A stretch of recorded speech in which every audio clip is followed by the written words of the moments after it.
Bonjour à toutes et à tous. Je vous souhaite la bienvenue au webinaire des risques émergents de l'ISMT 13. Je me présente. Je suis le docteur Valérie Spinelli, médecin du travail.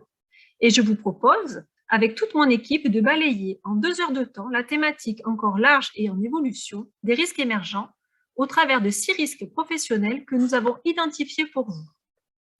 Alors 2 heures, c'est court, mais il s'agit d'une présentation générale, d'une introduction, que vous aurez la possibilité d'approfondir sur demande auprès de votre médecin du travail.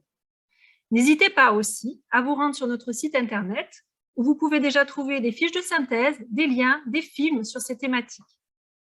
Nous allons donc avoir environ 15 minutes par risque. Je vous invite à écrire vos questions sur le forum. Nous y répondrons si possible en fin de webinaire et nous y consacrerons du temps dans les jours suivants pour y répondre.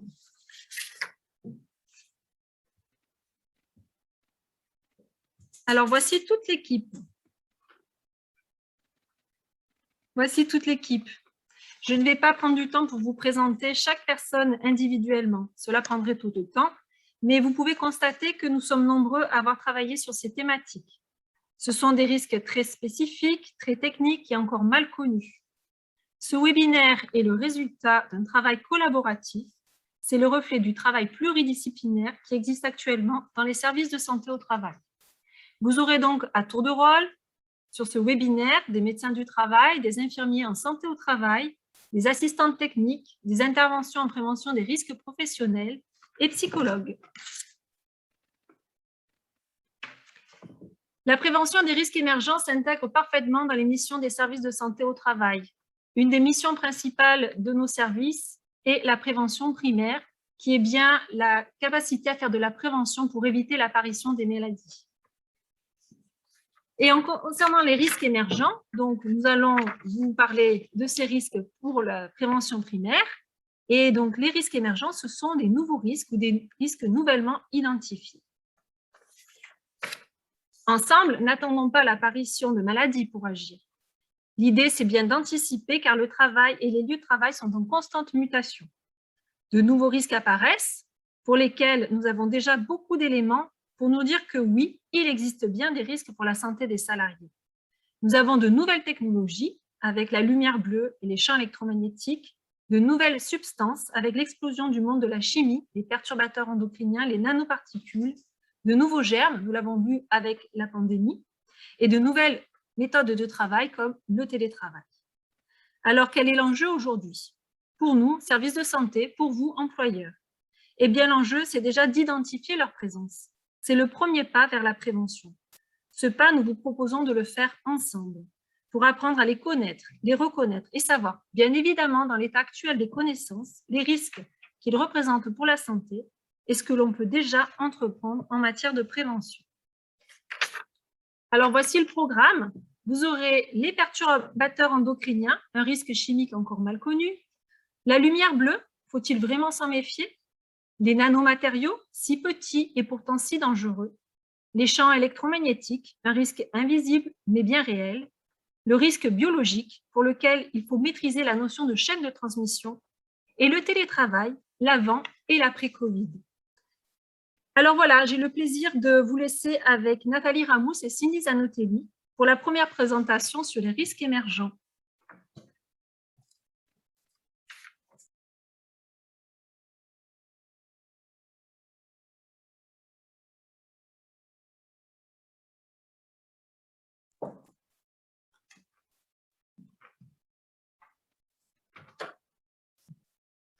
Merci Valérie pour cette introduction. Alors, le déroulement de cette présentation va s'articuler autour des parties suivantes.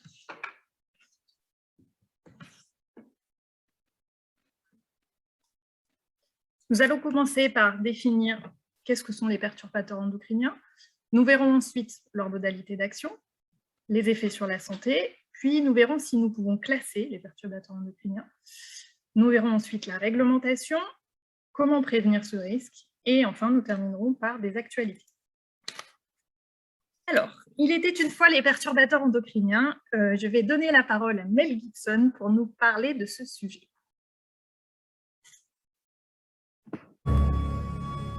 J'attends. Personne veut se dénoncer? J'espère que vous avez le son.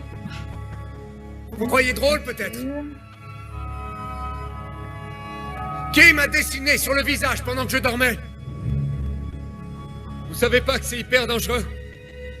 On se détend. Voilà, c'est que de l'aquarelle. TG. C'est de la peinture acrylique. Mais quelle différence, voilà, c'est pareil. Quelle différence? L'hydroxyazole butylé et l'hydroxytoléenne butylé. Deux perturbateurs endocriniens qui entraînent des problèmes hormonaux. Et de surcroît, l'empêchement de sudation qui provoque la mort par asphyxie des pores de la peau. Pourquoi vous rigolez, bande de débiles? Si, c'est possible. C'est possible, je vous dis. Donc, j'espère que vous avez profité de ce moment, car c'était la seule partie de la présentation qui donne le sourire. Donc, effectivement, Mel Gibson évoque deux molécules qui appartiennent à la famille des alkylphénols. Il évoque notamment le BHA, qui est l'hydroxyanisole butylé, et le BHT, le butylhydroxytoluène, qui sont deux molécules qui, effectivement, peuvent être présentes dans les peintures, les cosmétiques, mais aussi les additifs alimentaires, qui protègent notamment contre l'oxydation. Donc, ces deux perturbateurs endocriniens sont interdits dans certains pays. Ils sont même classés comme cancérigènes en Californie. Alors, on va démarrer par une définition. Qu'est-ce que sont les perturbateurs endocriniens? Donc, d'après l'OMS, en 2002, on définissait les perturbateurs, et on définit toujours les perturbateurs endocriniens, comme des substances chimiques d'origine naturelle ou artificielle. Ce sont des molécules étrangères à l'organisme qui interfèrent avec le fonctionnement du système endocrinien et qui induisent des effets délétères sur l'organisme et ou sur ses descendants. Alors, quelques rappels sur le système endocrinien. Donc, vous avez sur le schéma suivant les glandes endocrines qui sont représentées avec les hormones spécifiques à chaque glande. Donc, le système endocrinien, c'est l'ensemble de ces glandes endocrines qui synthétisent des hormones spécifiques, par exemple le pancréas qui synthétise l'insuline, qui, à leur tour, induiront des fonctions spécifiques sur des organes cibles via des récepteurs. Les hormones sont des molécules qui jouent un rôle essentiel dans l'organisme, puisqu'elles régulent les fonctions comme la croissance, la reproduction, le métabolisme, donc le sommeil, la température corporelle, la soif, la faim, etc., etc. Alors maintenant, si on s'intéresse aux modalités d'action de ces perturbateurs endocriniens. Donc, nous avons vu précédemment que chaque glande endocrine synthétise des hormones qui sont ensuite sécrétées et transportées par voie sanguine pour agir sur un organe ou un tissu cible via des récepteurs spécifiques. On peut assimiler d'ailleurs cette action de fixation de l'hormone sur le récepteur à un système de clé-serrure. Donc voilà, donc les perturbateurs endocriniens peuvent agir sur chacune de ces étapes, à savoir la synthèse, la sécrétion, le transport ou l'action. Donc, les modes d'action, en fait, il existe trois modalités d'action des perturbateurs endocriniens. Deux modes sont considérés comme directs et un mode est considéré comme indirect. Donc, en mode direct, on a par exemple l'effet mimétique, c'est-à-dire que le mécanisme consiste à imiter l'action de l'hormone naturelle pour prendre sa place et induire les mêmes effets. Le deuxième mécanisme direct que l'on peut observer est le mécanisme ou l'effet de blocage, c'est-à-dire que le perturbateur endocrinien va bloquer la formation du complexe hormone naturelle récepteur, le fameux système clé-serrure, en le saturant. Du coup, il va empêcher l'action de l'hormone et induire une réponse altérée. Vous pouvez le voir sur le schéma qui apparaît ici. Le troisième effet est une modalité d'action qu'on considère comme indirecte puisqu'il est perturbant, c'est-à-dire que le perturbateur endocrinien va interférer sur les mécanismes de synthèse, de transport, de métabolisme ou d'élimination de l'hormone naturelle. Donc, il va modifier les concentrations sanguines de l'hormone. Alors, les particularités des perturbateurs endocriniens, sans rentrer dans les détails, mais on a considéré que c'était des informations quand même assez importantes à vous donner. Un perturbateur endocrinien peut agir à faible dose d'exposition, c'est-à-dire qu'on n'a pas d'effet seuil. Il faut savoir qu'en toxicologie classique, la règle qui est connue est le principe de Paracels, savoir que la dose fait le poison. Donc plus on augmente la concentration du poison, entre guillemets, plus la toxicologie augmente. Ce n'est pas le cas du perturbateur endocrinien, qui agit à faible dose déjà. On a aussi une relation dose-réponse non monotone. Donc pour ça, je vous invite à regarder par exemple ces graphiques. Si on prend le graphique du milieu, on voit qu'à faible dose, faible concentration, le perturbateur endocrinien a des effets très importants. À dose moyenne, on a peu d'effets. Et par contre, si on regarde un petit peu ce qui se passe à dose forte, on a à nouveau beaucoup d'effets. Donc on a une relation non monotone. L'autre effet important à connaître, l'autre particularité des perturbateurs endocriniens, est l'effet transgénérationnel, c'est-à-dire qu'on peut observer des soucis jusqu'à 3 générations exposées. Quatrième particularité, l'effet cocktail, c'est-à-dire que des perturbateurs endocriniens ensemble peuvent démultiplier leurs effets. Donc c'est le cas par exemple des pesticides, où les matières premières associées aux adjuvants vont générer des effets qui vont être multipliés. Dernière particularité, la lipophilicité, c'est-à-dire que les perturbateurs endocriniens peuvent se stocker dans les tissus adipeux. Donc les conséquences, c'est que du coup, on peut accumuler les perturbateurs endocriniens tout au long de la vie, qu'on peut avoir un phénomène de relargage des perturbateurs endocriniens en cas de perte de poids importante.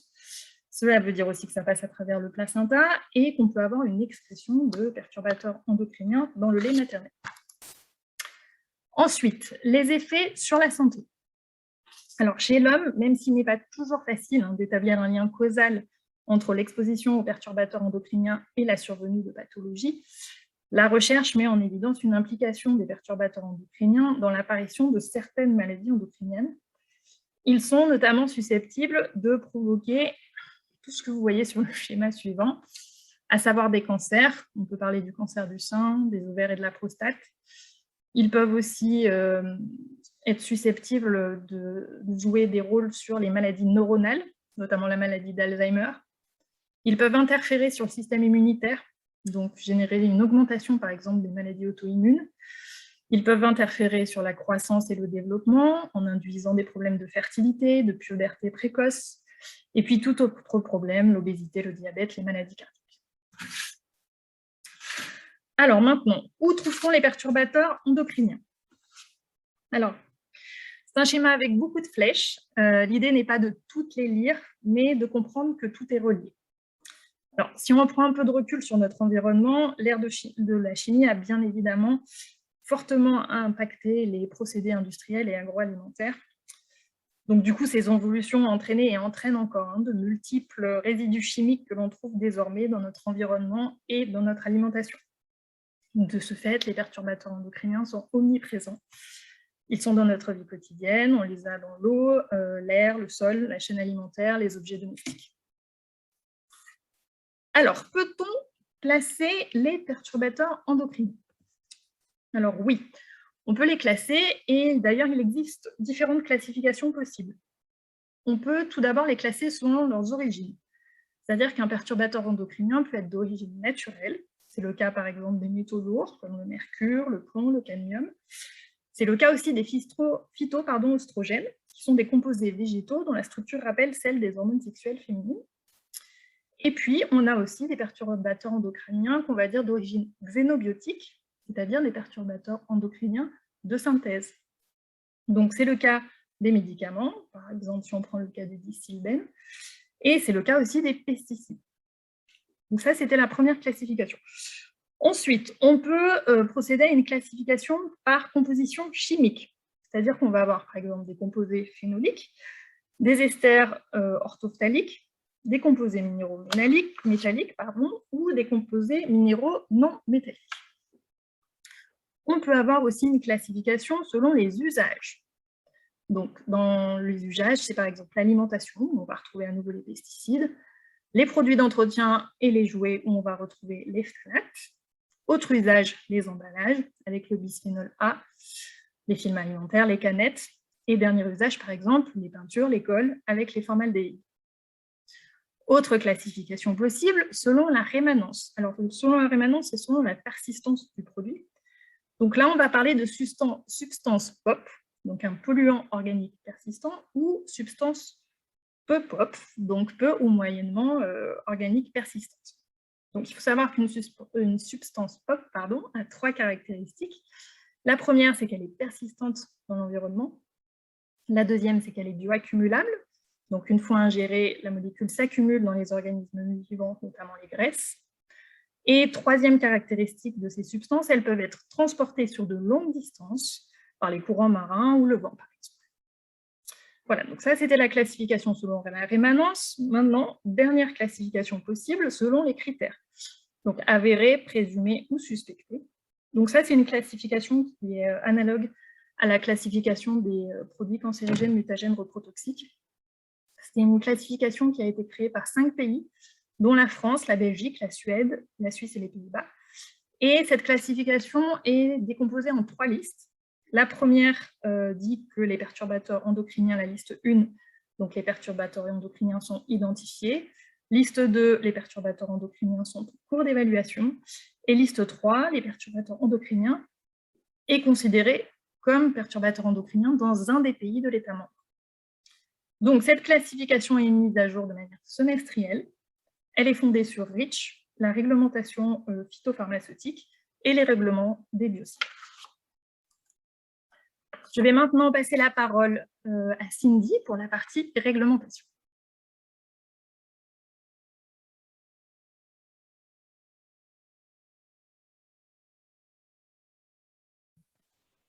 Merci Nathalie. Donc, pour la réglementation, pour les perturbateurs endocriniens, cette réglementation est riche. N'oublions pas que des perturbateurs endocriniens peuvent se retrouver dans les produits phytopharmaceutiques, les biocides, les cosmétiques et lors des contacts alimentaires dans les emballages. REACH est un règlement européen entré en vigueur le 1er juin 2007 pour sécuriser la fabrication et l'utilisation des substances chimiques dans l'industrie européenne et pour mieux protéger la santé humaine et l'environnement contre les risques liés aux substances chimiques. Dans le cadre de ce règlement, certaines substances sont soumises à autorisation. Les substances très préoccupantes, CMR 1 et 2, les substances persistantes, les bioaccumulables et les toxiques. Les substances très persistantes et bioaccumulables. Ces substances sont inscrites sur une liste annexe 14 du règlement. Attention! Dans REACH, il n'y a pas de critères spécifiques pour les perturbateurs endocriniens. Les SSTI s'appuient sur la réglementation et notamment sur REACH afin de repérer et d'aider les entreprises à réaliser leur prévention. Pour la santé humaine, rappelons que de nombreuses substances naturelles et synthétiques sont considérées comme des perturbateurs endocriniens. Parfois, les effets causés par une substance perturbant le système endocrinien ne sont observés que longtemps après l'exposition. Des effets perturbateurs endocriniens sur l'environnement liés au rejet des stations d'épuration ainsi que d'autres types d'introduction de ces polluants.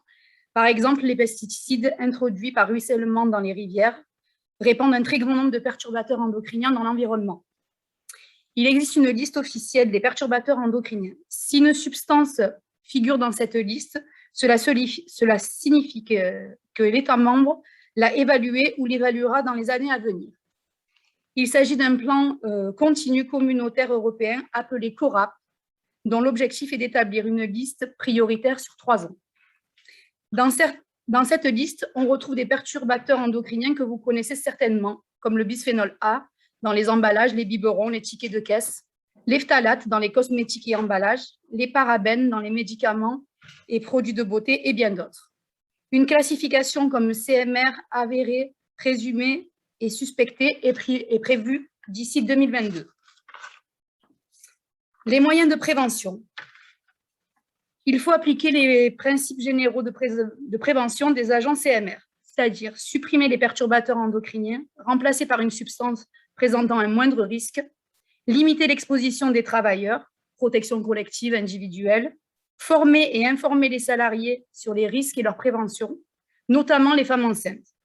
Il n'existe pas de traitement spécifique pour les perturbateurs endocriniens. Il faut utiliser la même démarche que celle des agents CMR. Les perturbateurs endocriniens sont si préoccupants, c'est bien sûr parce que leurs effets nocifs sont potentiellement nombreux et sévères, mais aussi parce que leurs particularités les rendent difficiles à encadrer et à décrypter. La dose ne fait pas le poison, contrairement aux autres produits toxiques. Il n'y a pas d'étiquetage spécifique pour les perturbateurs endocriniens. Il est possible de faire un inventaire en se basant sur une liste INRS non exhaustive. Il est à noter que de nombreux produits ayant un effet perturbateur endocrinien figurent par ailleurs dans la liste des agents chimiques CMR. Mais tous les agents CMR n'ont pas un effet perturbateur endocrinien. Au niveau de l'actualité, actuellement, une stratégie nationale sur les perturbateurs endocriniens est en place. Les principales actions sont pour l'environnement, afin de réaliser des analyses, mesurer l'imprégnation des sols, de l'eau et de l'air, de renforcer la connaissance de l'exposition via l'alimentation et de susciter des engagements volontaires des industriels. Pour la population, c'est d'établir une liste de substances qui peuvent présenter des propriétés perturbatrices endocriniennes, mener une campagne de communication et de développer la formation des professionnels de santé. Au niveau des connaissances, c'est d'élargir les connaissances et la surveillance d'autres pathologies en lien avec les perturbateurs endocriniens. Et pour conclure, les perturbateurs endocriniens génèrent de multiples effets sur la santé, particulièrement sur une période de vie plus sensible, l'enfance et lors d'une grossesse. Leurs modes d'action sont complexes. Ils sont présents presque partout, une exposition presque quotidienne, ou quotidienne plutôt. La réglementation est en pleine évolution. Leur évaluation est difficile, mais les mesures sont simples à transmettre. Je vous remercie pour votre attention et sans transition, je vous laisse découvrir la lumière bleue présentée par Carole Duval et son équipe. Merci.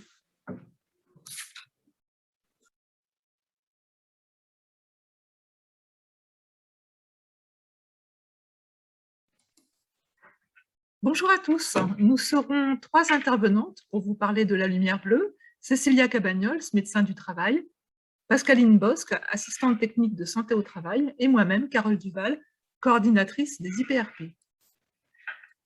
Alors, nous avons organisé cette présentation en 4 parties. Qu'est-ce que la lumière bleue? Quels sont les risques pour la santé? Où va-t-on la retrouver en milieu professionnel et quelles sont les mesures préventives? Et bien évidemment, vous vous posez tous la question du travail sur écran, est-ce que ça a un impact sur notre santé? Alors, qu'est-ce que la lumière bleue? Avant de parler de la lumière bleue, parlons tout simplement de la lumière. La lumière, elle est émise par le soleil, mais aussi par les sources lumineuses artificielles. Et cette lumière qu'on appelle blanche ou encore visible, elle est composée d'ondes de longueurs différentes qui correspondent chacune à une couleur. Et cette lumière visible, elle fait partie du spectre électromagnétique. Ce spectre électromagnétique, vous le connaissez certainement. Sur la gauche, on va trouver des rayons alpha et des rayons gamma très énergétiques. Et puis sur la droite, des ondes un peu plus longues, moins chargées en énergie, comme les ondes radio ou les ondes micro-ondes. Et cette lumière visible, elle se situe entre 380 et 780 nanomètres. Alors la lumière bleue, elle fait partie de ce spectre de la lumière, et ces ondes vont se situer entre 380 et 500 nanomètres. Alors il est facile de comprendre que la lumière bleu-violette est beaucoup plus énergétique et chargée en énergie que la lumière bleu turquoise, ou que le vert, ou que le jaune, ou tout simplement le rouge. Alors cette lumière bleue, on va la trouver dans le soleil. Donc le soleil à midi, il va donner à peu près 24% de lumière bleue. On va la trouver aussi dans les sources lumineuses artificielles, et là on a plutôt une proportion de 35% de lumière bleue. Alors pourquoi cette différence? Eh bien parce que principalement aujourd'hui, notre éclairage est basé sur la LED, Light Emitting Diode, donc qui a une durée de vie beaucoup plus longue, qui a un coût de fabrication moindre, qui a un très bon rapport d'énergie, qui a donc un impact environnemental moindre. Et elle va, en fait, c'est son principe technologique qui fait qu'elle va émettre en fait une lumière beaucoup plus bleue et beaucoup plus énergétique que nos anciennes lampes que l'on avait à tungstène ou les lampes halogènes. Alors sa particularité, c'est qu'elle a justement un déséquilibre spectral assez fort. Donc on le voit très aisément sur les 2 schémas. On voit donc que les LED ont des pics en lumière bleue en fait, très importants par rapport au spectre naturel de la lumière. Et donc, c'est ça qui va avoir un impact sur la santé. Alors, quels sont justement les risques pour la santé?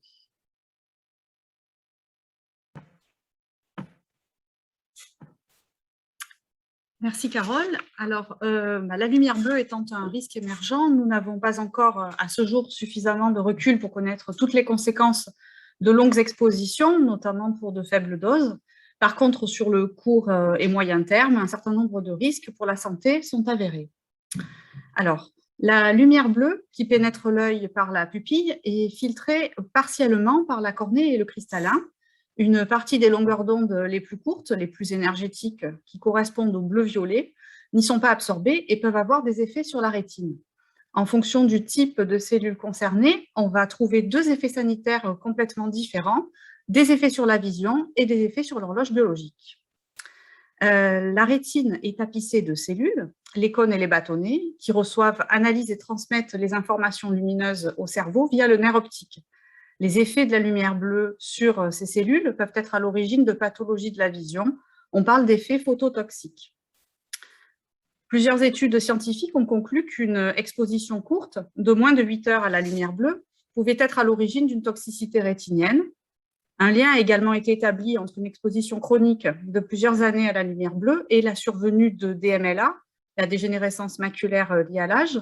Enfin, cette exposition pourrait jouer un rôle dans le développement de la myopie et la survenue du syndrome de l'œil sec. Nous venons de nous intéresser aux effets phototoxiques de la lumière bleue, mais il faut savoir que lorsqu'un faisceau lumineux pénètre dans l'œil, il existe un deuxième type d'effet. La lumière bleue agit sur une autre voie, indépendante de la vision et modulant le rythme biologique, dit rythme circadien. Tout d'abord, il faut comprendre l'importance de la lumière sur notre rythme circadien. Le rythme circadien, c'est un cycle d'une durée de 24 heures, au cours duquel sont régulées de très nombreuses fonctions de l'organisme, alors aussi diverses que l'alternance veille-sommeil, la température corporelle, la pression artérielle, la production d'hormones, la fréquence cardiaque, les capacités cognitives, l'humeur, la mémoire, et j'en passe. Ce rythme circadien est endogène, c'est-à-dire qu'il est généré par l'organisme lui-même, qui possède son propre rythme, qui dure spontanément entre 23h30 et 24h30 selon les individus, et est resynchronisé en permanence sur un cycle de 24 heures par des agents extérieurs qui nous permettent de nous recaler sur un rythme circadien commun. Plusieurs synchroniseurs agissent simultanément, et le plus puissant d'entre eux est la lumière, et particulièrement le bleu turquoise. Alors, comment ça marche? La lumière est captée au niveau de la rétine par un autre groupe de cellules photoréceptrices, différentes des cônes et des bâtonnets. Ce sont les cellules ganglionnaires à mélanopsine, particulièrement sensibles au bleu. Ces cellules sont reliées au siège de l'horloge circadienne centrale par un circuit nerveux différent de celui impliqué dans la perception visuelle, qui permet la remise à l'heure du cycle pour le synchroniser sur 24 heures. Le message lumineux reçu va notamment influencer la production de mélatonine, l'hormone du sommeil, au fil de la journée, qui augmentera en même temps que la luminosité baissera, c'est le cas durant la soirée, afin de favoriser l'endormissement, et sera ralentie au petit matin jusqu'à être quasiment stoppée, stimulant le réveil lorsque la luminosité naturelle sera forte. Alors, les effets de la lumière bleue sur le rythme circadien peuvent être bénéfiques, puisqu'elle stimule l'éveil et la vigilance naturellement en début de journée, mais aussi à tout moment lors d'une exposition artificielle. Donc, elle améliorera les performances cognitives et le niveau de vigilance, permettant par exemple de réduire les risques d'accident. Mais notre cerveau peut être trompé et notre rythme circadien perturbé par une exposition lumineuse artificielle à un moment de la journée où elle devrait être faible. C'est le cas lors d'une exposition en soirée, où la lumière bleue retardera l'endormissement, diminuera la qualité et la durée du sommeil.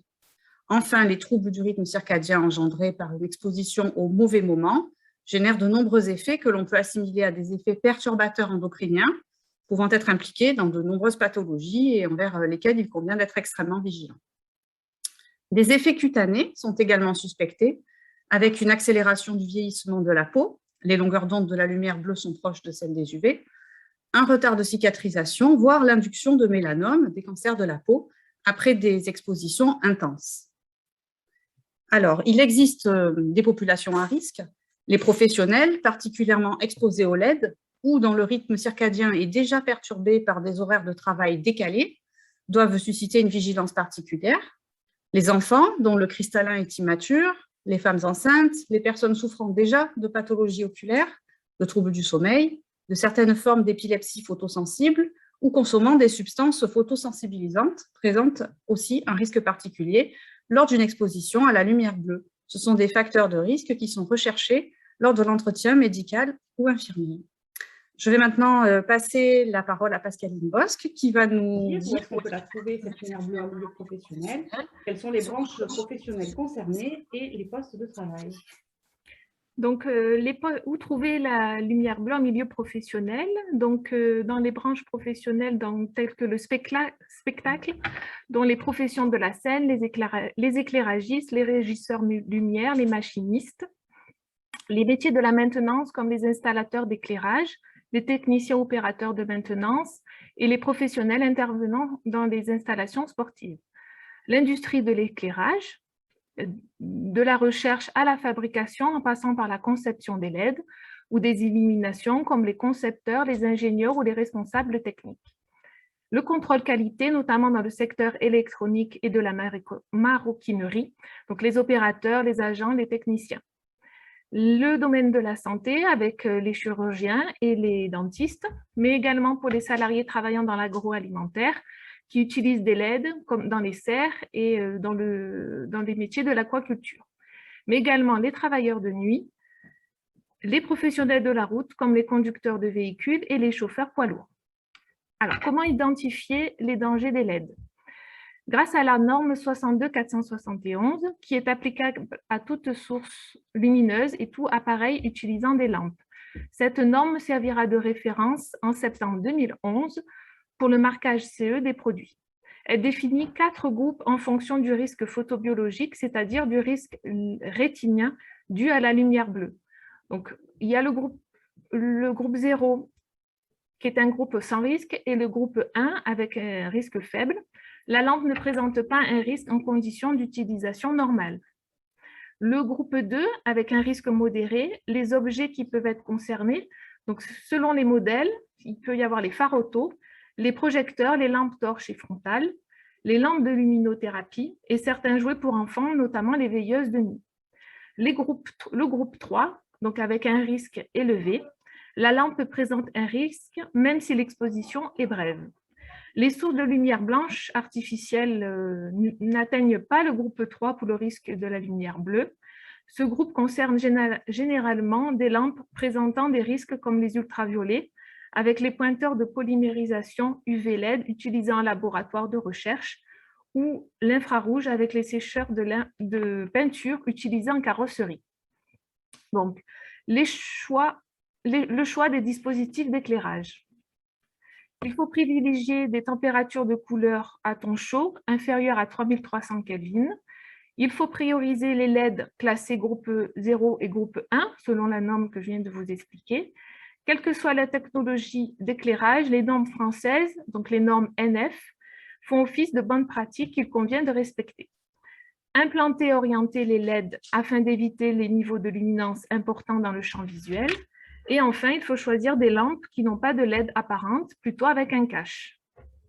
Donc, en résumé, il faut veiller à l'identification des sources lumineuses, notamment l'appartenance au groupe 0 ou groupe 1.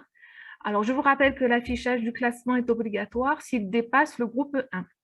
Et veiller au bon choix des lampes et à leur disposition. Donc, après ces informations sur l'éclairage général, qu'en est-il du travail sur écran? Carole va vous éclairer. Merci Pascaline. Alors, on a vu qu'il y avait donc 2 types de risques, hein, le risque phototoxique et puis le risque sur le rythme circadien. Alors, très bonne nouvelle, puisque nos écrans d'ordinateur et les écrans des smartphones sont dans les groupes 0, donc sans risque de phototoxicité. Donc ça, c'est vraiment une très bonne nouvelle. Par contre, ça a quand même un impact sur le risque circadien, puisqu'il y a une émission de lumière bleue qui est importante. Donc, il faut aujourd'hui avoir véritablement une bonne hygiène de la lumière. Il faut éviter de s'exposer 2 heures avant d'aller se coucher.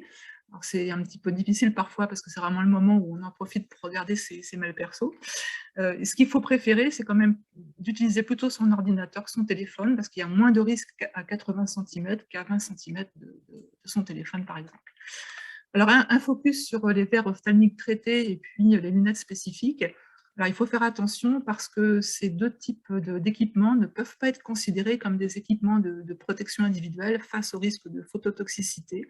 Il n'y a pas réellement en fait, de normes de construction, ce qui fait que l'efficacité n'est pas forcément avérée. On peut jouer aussi sur l'émission de la lumière bleue. Donc, il y a des dispositifs d'atténuation de la lumière bleue sur nos smartphones ou sur les écrans d'ordinateur.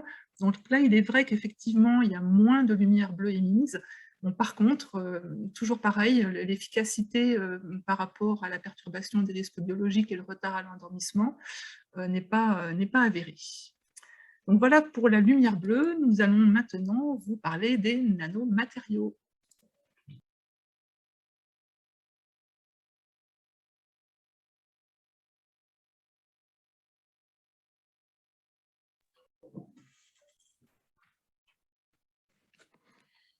Alors voilà, maintenant c'est la partie sur les nanoparticules et les nanomatériaux. J'espère que vous nous suivez toujours. Alors, donc, les nanoparticules, de quoi est-ce qu'on va parler exactement?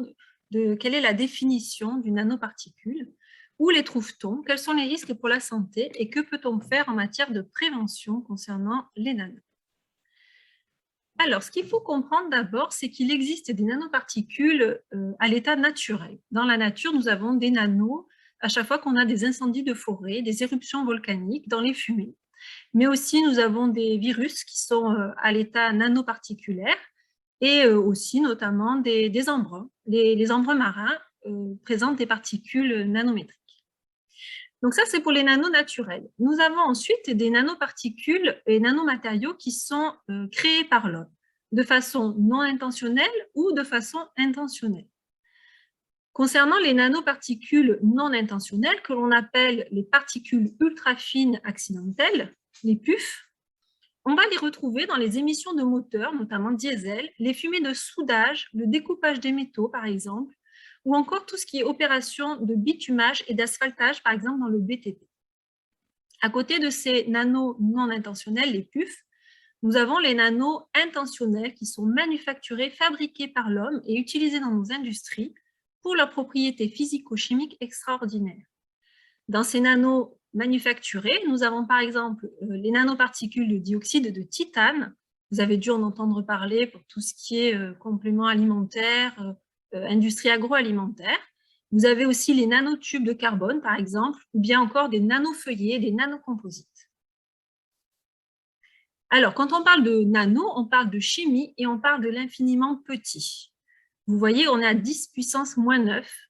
Et pour parler d'une substance à l'état nanoparticulaire, il faut qu'on ait au moins 50% des particules de cette substance qui présentent au moins une dimension entre 1 et 100 nanomètres. L'exemple que vous avez à côté, c'est le nanotube de carbone. Vous voyez que la longueur peut excéder 100 nanomètres, mais qu'on a bien un diamètre entre 1 et 3 nanomètres. Donc, nous sommes bien face à une nanoparticule. Entre 1 et 100 nanomètres. Ce qui veut dire bien que quand on est au-dessus de 100 nanomètres, nous ne sommes plus face à une nanoparticule. Une autre définition pour les nanoparticules fait appel à la surface spécifique en volume qui doit être supérieure à 60 mètres carrés par centimètre cube. C'est une notion importante parce que c'est ce qui fait la réactivité physico-chimique spécifique des nanos. Alors, ça veut dire quoi précisément? Je vous donne un exemple sur un cube de 1 cm d'arête. Vous obtenez une surface, ce cube, de 6 cm². Cette surface, c'est une surface d'échange avec l'environnement du cube. Si vous prenez le même cube et que vous le divisez en cubes de 1 mm d'arête, vous obtenez une surface totale de 60 cm². Et si vous prenez le même cube et que vous faites des petits cubes de 1 nanomètre d'arête, vous obtenez une surface d'échange de 60 millions de centimètres carrés. Ce qui est énorme en fait, et c'est ce qui fait cette hyperréactivité des nanos et leur pouvoir physico-chimique très spécifique. Alors, comment vous allez pouvoir rencontrer, vous, des nanos dans votre vie courante ou bien dans vos entreprises? Vous allez pouvoir les retrouver sous forme libre, c'est-à-dire sous forme de poudre, de liquide, d'aérosol. Alors, ce qui est particulier sur les nanos sous forme de poudre, c'est qu'elles sont très volatiles et qu'elles restent en suspension dans l'air très longtemps, ce qui est très spécifique des nanos. Et vous allez avoir aussi des nanomatériaux qui sont composés de nanos soit dans la masse, soit en surface, ou enfin des nanomatériaux qui sont structurés par des nanos à l'échelle nanométrique. Alors, où est-ce qu'on va pouvoir les trouver? Alors là, ça va être très simple, vous allez pouvoir les trouver partout. À l'heure actuelle, les nanos sont tellement répandus dans le monde industriel qu'on les trouve dans tous les secteurs d'activité. Aussi bien le BTP que les cosmétiques, l'agriculture, l'agroalimentaire, les équipements de sport, les énergies renouvelables, l'automobile, la chimie, la technologie électronique. Et tous les salariés vont pouvoir être exposés à chacune chaque poste en fait, de travail dans ces catégories. Vous avez là 2 exemples. Par exemple, lorsqu'on va avoir une opération de transfert, d'échantillonnage, de pesée, vous pouvez avoir potentiellement une exposition au nano, par exemple, sous forme de poudre, ou bien l'exposition à des fumées de gaz d'échappement ou des fumées de soudage pour les puffs. Donc, tout ce qui est opération de transvasement, d'agitation de mélange, de chargement, de vidange d'un réacteur, aussi tout ce qui est usinage de nanocomposites. Donc, quand on va aller couper, polisser, on va aller polir plutôt, percer, on va aller conditionner des nanos, vous allez pouvoir être exposé. Toutes les opérations de nettoyage des équipements des locaux, l'entretien et la maintenance des équipements, mais aussi le traitement des déchets, ou lorsque vous avez des incidents qui se produisent sur les chaînes de production. Maintenant, je vais vous parler des 5 substances les plus mises sur le marché. Alors, c'est important de faire un focus sur ces substances parce qu'elles font l'objet d'une enquête nationale de surveillance, une enquête épidémiologique qui est menée par Santé publique France qui s'appelle EpiNano. Et cette étude, donc cette veille sanitaire, est menée par Santé publique France et les services de santé sont invités à participer et à vous faire participer à cette veille sanitaire. Concernant ces 5 substances, vous avez le noir de carbone, le dioxyde de silice, le carbonate de calcium, le dioxyde de titane et l'oxyde d'aluminium. Alors, où est-ce que vous allez les trouver? Si je vous donne quelques exemples un peu précis, le noir de carbone est très intéressant parce qu'il est très léger et très résistant, mais c'est aussi un superconducteur en microélectronique. Alors, pour ses qualités de résistance et le caractère très léger, on va le retrouver tout ce qui est équipement de sport, mais aussi dans les équipements militaires de protection et enfin dans tout ce qui est énergie renouvelable pour son caractère conducteur. Vous allez retrouver le dioxyde de silice dans votre alimentation. En tant qu'additif alimentaire, ça va être le E551. Il va permettre notamment aux poudres de ne pas compacter au fond des boîtes et aux sauces, par exemple, de bien s'écouler de leur récipient, pour le ketchup, par exemple. Le carbonate de calcium est utilisé dans les dentifrices, maquillage, peinture, papier. Le dioxyde de titane donc, est interdit depuis cette année dans tout ce qui est industrie alimentaire, mais on va le retrouver quand même dans des emballages alimentaires, mais aussi dans le BTP. Par exemple, les vitres auto-nettoyantes sont recouvertes de dioxyde de titane, ou bien certains revêtements dans le BTP vont être recouverts de dioxyde de titane pour leur caractère auto-nettoyant. L'oxyde d'aluminium, vous allez le retrouver dans les films plastiques, les cosmétiques, et dans le BTP pour offrir une plus grosse résistance aux rayures. Alors, quels sont les risques pour la santé quand on parle des nanos? Tout d'abord, les voies de pénétration pour les nanos sont potentiellement 3 voies de pénétration. Donc, l'ingestion, c'est-à-dire que vous allez pouvoir éventuellement avaler les particules de nanos, notamment quand on respire, elles vont ensuite se déposer en haut des voies aériennes supérieures et vous allez avaler votre salive et avaler des nanos. Ainsi, elles vont se retrouver dans le tube digestif. La pénétration cutanée est encore à l'étude, mais il est probable qu'une nano va pénétrer plus facilement dans la peau à partir du moment où elle est vraiment petite et où la peau va être particulièrement abîmée. Donc là, on va avoir potentiellement une pénétration cutanée. La pénétration respiratoire est la voie principale d'exposition pour les nanos. Donc, dès que vous avez une forme de nanoparticules sous forme de poudre, par exemple, ou de fumée, la voie respiratoire est la voie principale. Les nanos vont aller jusqu'au fond des poumons, au niveau des alvéoles pulmonaires. Et ces alvéoles, c'est le lieu des échanges gazeux. C'est le lieu des échanges gazeux et on va avoir le passage des nanos au niveau du sang. C'est-à-dire que les nanos sont tellement petites et réactives qu'elles vont passer les barrières biologiques. Une fois qu'elles ont passé les barrières biologiques, qu'elles sont dans le sang, elles vont aller dans le corps entier. Une fois qu'elles sont dans le corps, elles peuvent viser certains organes et s'accumuler. On va avoir donc des phénomènes à la fois locaux et à distance. on a aussi un autre phénomène qui existe, c'est la migration des nanos le long des nerfs. Par exemple, sur des rats, il a été montré que des nanoparticules qui ont été respirées par des rats, qui se sont déposées au niveau donc, du nasopharynx, vont pouvoir migrer par le nerf olfactif et se retrouver au niveau du cerveau. Ces nanos vont avoir ensuite au niveau cellulaire des propriétés inflammatoires et pro-oxydantes. Et en plus, elles vont avoir aussi potentiellement des effets perturbateurs endocriniens directs ou indirects. Alors les perturbateurs endocriniens, ça tombe bien, on vous en a parlé juste avant. Donc les nanoparticules peuvent être spécifiquement perturbateurs endocriniens ou bien favoriser le caractère perturbateur endocrinien d'autres molécules avec lesquelles elles seraient en mélange. Des perturbateurs endocriniens dont je vous ai parlé, dioxyde de titane et noir de carbone, sont actuellement classés cancérogènes cirque 2B. Donc, il y a potentiellement des effets cancérogènes pour les nanos. On a ensuite un effet cocktail, donc c'est la spécificité d'avoir des mélanges. En fait, dans vos entreprises, vous allez avoir potentiellement des mélanges de substances. Et quand on a plusieurs substances mélangées, c'est la même chose avec les perturbateurs endocriniens, on peut avoir des effets qui se cumulent et on ne sait pas forcément exactement toujours quel effet ça va produire d'ailleurs.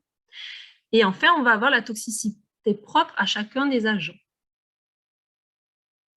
Alors, que peut-on faire en matière de prévention sur les nanos? Alors, on va se baser sur la prévention des agents chimiques dangereux. Le monde des nanos, c'est le monde de la chimie. On applique les règles de prévention des agents chimiques dangereux. Donc, évidemment, repérer, éliminer, remplacer dès qu'on peut. Priorité, comme toujours, à la prévention collective. Prévention individuelle ensuite. Donc ça, bon, tout est détaillé sur des dossiers à l'INRS. Et puis, si vous avez des questions, on pourra vous les faire passer, évidemment. Et ensuite, il existe des possibilités de mesurer. Alors, on peut mesurer les nanos, mais c'est un risque émergent. Des normes sont en cours de construction, donc on n'a pas forcément les seuils limites. Et ce n'est à l'heure actuelle pas une pratique qui est réalisée couramment. À l'heure actuelle, on a la CARSAT Sud-Est qui peut réaliser des mesures, par exemple sur notre demande, et l'INRS. Donc là, voici, encore une fois, je vous parle de cette veille sanitaire. Donc, si vous avez des nanos dans vos entreprises, nous pouvons intervenir pour participer à cette veille sanitaire avec des questionnaires spécifiques et Santé publique France. Vous allez trouver sur le site de l'INRS des dossiers très détaillés. On pourra vous les faire passer si vous en avez besoin.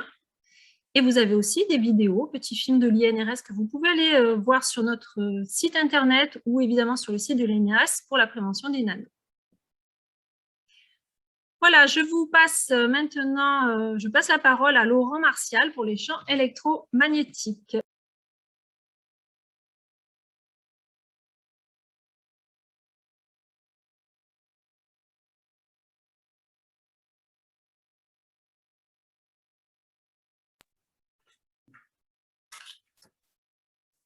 Bonjour à tous et à toutes. Donc, nous allons parler justement des champs électromagnétiques. Donc, ce sont des champs électromagnétiques qui sont omniprésents dans l'environnement quotidien et en milieu de travail. Donc, les champs électromagnétiques suscitent des interrogations actuellement et parfois des inquiétudes quant aux risques qu'ils peuvent faire encourir aux personnes. Donc, l'objectif d'aujourd'hui, l'objectif de ce jour, justement, c'est de vous faire une présentation et de faire un tour d'horizon, justement, sur le risque lié aux champs électromagnétiques. Alors, tout d'abord, justement, je vais faire un petit retour sur la genèse des champs électromagnétiques. Donc, il faut savoir que 4 interactions fondamentales régissent tous les phénomènes physiques dans l'univers. Donc, on a tout ce qui est attrait aux interactions faibles. Donc, ça renvoie à une portée d'action qui est très courte, de l'ordre de 10-17 mètres. Et on peut le retrouver notamment dans tout ce qui est là, joue un rôle important, notamment dans la radioactivité. On peut parler notamment de l'exemple du carbone 14, qui est un isotope et qui permet justement de dater les objets de quelques centaines d'années à plus de 50 000 ans. À côté de ça, on va avoir aussi tout ce qui est interaction forte. Donc là, c'est des portées courtes. Ça renvoie à tout ce qui est les notions de la cohésion du noyau, donc tout ce qui est neutrons, protons, dans un domaine d'une échelle d'action à 10-15 mètres. Puis après, on a tout ce qui est interaction gravitationnelle, justement, donc qui renvoie à tout ce qui est interaction, attraction, justement, des corps, de corps massifs, notamment tout ce qui est les planètes, notamment. Et enfin, on a tout ce qui est justement l'objectif de ce jour, c'est tout ce qui est les interactions électromagnétiques. Justement, ça va renvoyer à tout ce qui est la cohésion de l'atome et ça va régir en fait tous les phénomènes électriques et magnétiques. Donc, c'est le côté attractif qu'il peut y avoir ou répulsif. Donc, ce qu'il faut savoir, c'est qu'au point de vue réglementaire, on a la directive européenne de 2013, justement, qui porte dans le domaine de fréquences entre 0 et 300 GHz, donc sur les champs électromagnétiques. Bien sûr, c'est une directive européenne. On a bien entendu la directive principale qui correspond à la directive cadre sur la prévention des risques dans le monde du travail. Mais après, donc, il y a différentes directives, donc notamment, là, ici, la directive européenne de 2013 sur les champs électromagnétiques, donc tout ce qui est rayonnement non ionisant. De là, vous avez aussi de cette directive des décrets, comme vous pouvez le voir, le décret de 2016, qui justement, elle, va justement traiter tout ce qui est les valeurs limites d'exposition et les valeurs d'action concernant les champs électromagnétiques. Ce qu'il faut savoir, c'est que justement, ce décret va permettre par la suite de pouvoir faire de quantifier justement les champs électromagnétiques dans le monde du travail et justement par le respect ou non de cette valeur d'action. Si le respect de la valeur d'action est fait, à ce moment-là, on pourra dire que la valeur limite d'exposition est aussi respectée. Donc là, vous avez sur cette diapo un spectre électromagnétique justement qui se divise en 3 parties. Donc vous avez entre 0 et 300 GHz, c'est la fréquence qu'on va appeler des champs objets. Donc on va retrouver tout ce qui est la télécommunication, on va retrouver tout ce qui est le transport électrique, les micro-ondes, les radars. Après, entre 300 GHz et 10 puissance 16 Hz, on va avoir tout ce qui est attrait à la lumière, donc l'infrarouge, la lumière visible et les ultraviolets. Et de 10 puissance 16 Hz à 10 puissance 22 Hz, à ce moment-là, on va renvoyer à tout ce qui est rayonnement ionisant. Donc, la question à se poser, c'est qui est concerné justement par les champs électromagnétiques? Alors, je serais tenté de vous dire tous les salariés, bien entendu. Donc, ça peut être des travailleurs portant des dispositifs médicaux implantés actifs. Donc, par exemple, tout ce qui est stimulateur et défibrillateur cardiaque, des implants cochléaires, des prothèses de l'oreille interne, etc. Ça va être aussi des personnes, des travailleurs portant des dispositifs médicaux implantés, on va dire passifs, contenant du métal, tout ce qui est articulation artificielle, des broches, des plaques, des vis, des agrafes chirurgicales, des stents, etc. Et des travailleurs portant aussi des dispositifs médicaux à même le corps, par exemple tout ce qui est pompe externe de perfusion d'hormones, ou bien, en dernier lieu, les femmes enceintes. Donc, ce qu'il faut savoir, c'est que, pour quelques définitions, c'est que l'électromagnétisme, c'est une branche de la physique qui étudie les interactions entre les particules chargées électriquement, que ce soit au repos ou en mouvement. Et de là, justement, ce qu'on va parler, ça va être de tout ce qui est les rayonnements électromagnétiques. Donc, il y a 2 façons de voir les choses. D'un point de vue corpusculaire, tout ce qui est propagation du photon, c'est là où on va... Le photon, c'est tout ce qui est transmission d'énergie, ou d'un phénomène ondulatoire. Donc, on va parler d'ondes électromagnétiques. Et justement, nous allons nous intéresser justement aux ondes électromagnétiques plus particulièrement ici. Donc, une onde électromagnétique, comme vous le voyez sur ce petit schéma, donc on voit justement le sens de déplacement ici, qui se fait à la vitesse de 300 km par seconde, qui est la vitesse de la lumière, en se plaçant dans un milieu qui est le vide ou dans l'air, d'une manière générale. Et elle va transporter justement de l'énergie, mais aussi de l'information. C'est ce champ électromagnétique. Donc, ça peut être de la communication, du smartphone, ou bien tout ce qui est post-radio. Et ce qui va, exprimer ce champ électromagnétique, ce sont 2 caractéristiques fondamentales qui sont la fréquence et la longueur d'onde. Donc, la fréquence qui s'exprime en Hertz et la longueur d'onde lambda qui s'exprime en mètres. Donc, on peut dire que le champ électromagnétique, c'est un couplage du champ électrique et du champ magnétique B. Donc, ici, par exemple, vous avez un exemple concret où on voit que Donc, on voit que les charges électriques peuvent être en mouvement. Ce champ résulte donc, de la combinaison, comme je vous disais, des 2 ondes. Donc, ici, par exemple, dans un premier cas, on a une lampe de chevet justement qui est éteinte, mais qui est branchée au niveau de l'alimentation domestique. Donc là, on va avoir un champ essentiellement électrique. Donc il va y avoir essentiellement une tension. Du moment où on va allumer cette lampe, à ce moment-là, il va y avoir une intensité qui va traverser le fil électrique et cela va engendrer un champ magnétique. Donc, on va avoir un couplage champ électrique, champ magnétique. Concernant il faut aussi distinguer tout ce qui est champ statique et champ variable au cours du temps. Donc, dans un premier temps, ce que je vais vous présenter, ce sont justement au point de vue statique. Donc, c'est quelque chose qui est constant au cours du temps et qui se déplace que dans un seul sens. Donc, on peut parler du courant continu. Donc, c'est ce qu'on va retrouver au niveau des piles, quand vous faites marcher des appareils avec des piles, ou bien avec des batteries. On retrouve aussi cela dans tout ce qui est le champ magnétique terrestre, est aussi qualifié de champ statique. Et après, ces variables au cours du temps, justement, ça renvoie, par exemple, au courant alternatif.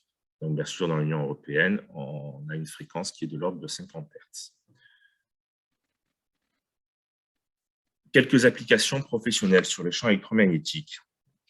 Donc, par exemple, pour la famille des statiques, donc à 0 Hz, on a tout ce qui est l'industrie de l'aluminium. Donc, c'est tout ce qui est, par exemple, les cuves d'électrolyse permettant justement, par exemple, l'étamage des tôles pour la fabrication des boîtes de conserve.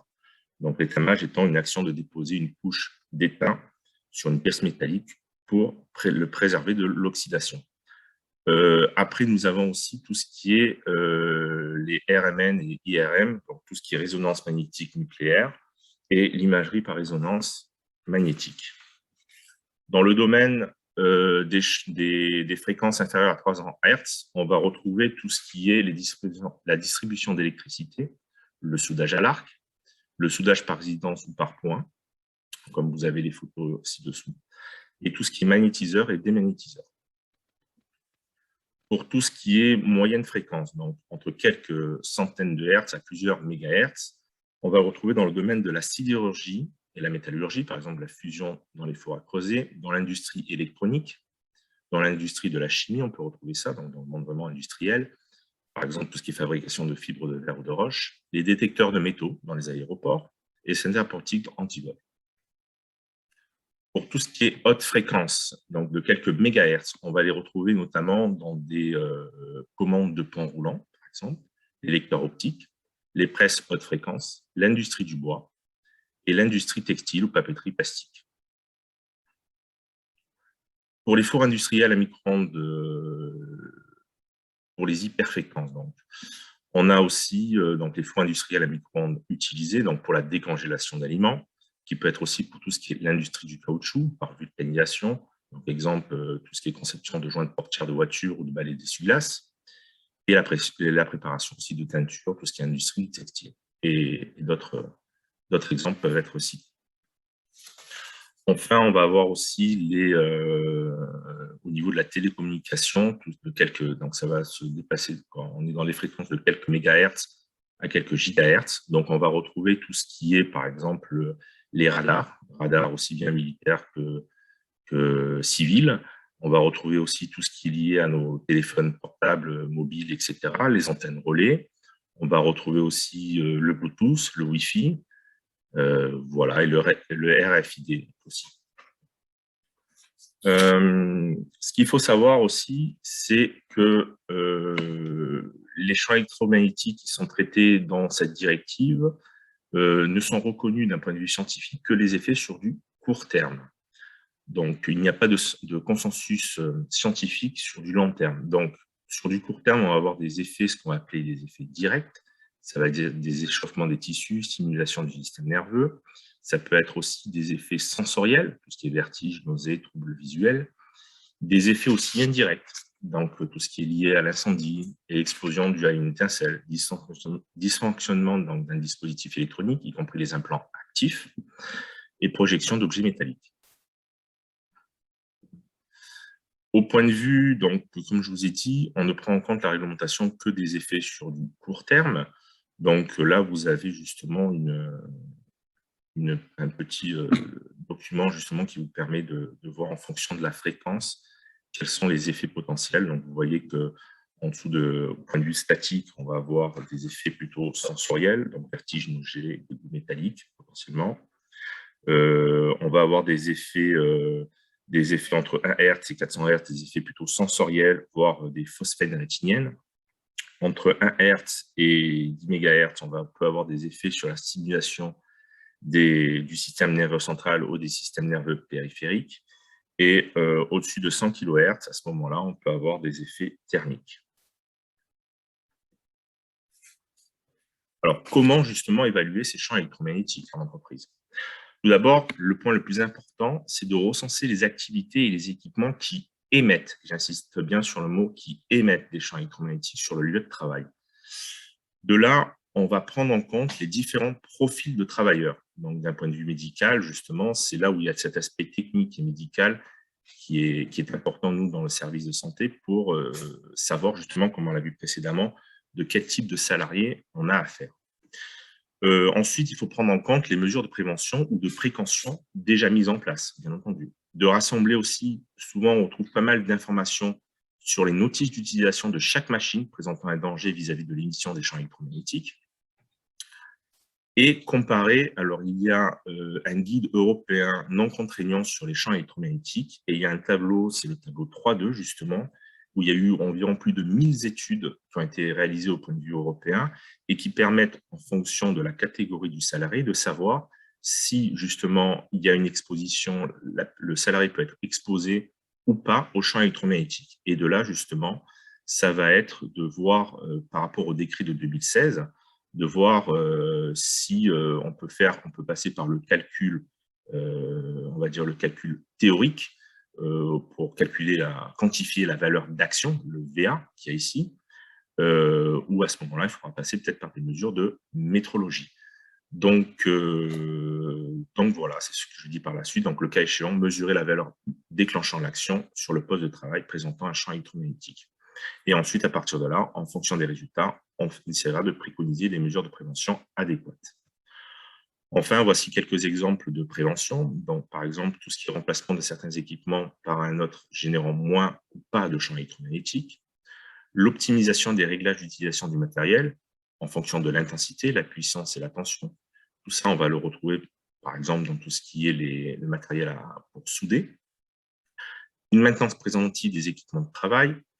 Alors, souvent, ce qu'il faut savoir, c'est que l'éloignement de quelques dizaines de centimètres permettent justement de diminuer l'exposition des salariés aux champs électromagnétiques. Donc, on a en fait une décroissance d'une fonction de 1 sur X2. Ou bien installer une cage de Faraday. Blindage, on parle aussi des blindages électromagnétiques de certaines machines. On peut aussi faire une signalétique, un affichage sur le poste de travail. Et bien entendu, éviter la présence d'objets métalliques non reliés à la masse ou à la terre à proximité de sources de champs électromagnétiques. De plus, au sein de notre service, on organise justement des visites d'information de prévention, qu'on appelle les VIP, des travailleurs avant l'affectation sur le poste de travail, si bien sûr la valeur limite d'exposition est dépassée. En conclusion, donc, il faut identifier dans un premier temps les sources d'émission des champs électromagnétiques. De là, voir s'il y a des salariés à risque particulier. De là, on se réfère par la suite au tableau 3.2 du guide européen non contraignant sur les champs électromagnétiques qui permettent de savoir oui ou non s'il y a une exposition potentielle des salariés en fonction des études qui ont été réalisées au point de vue européen.